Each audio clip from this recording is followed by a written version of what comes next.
How about Pete Alonso hurting his best pitcher?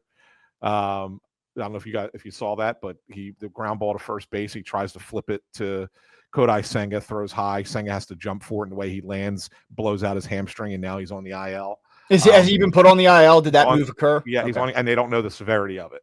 So we'll see what that looks like for them. But that's a big blow for the Mets. I know that they just plug and play pitchers like the Dodgers do in a lot of ways.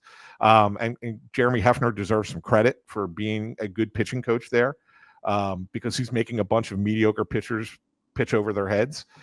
But I think that that's going to hurt the Mets a little bit. I do in this next stretch. You got to play these decent to good teams, Tampa, Atlanta, like you said, this is their last stand. And then the Phillies, and you got to do it without your best pitcher.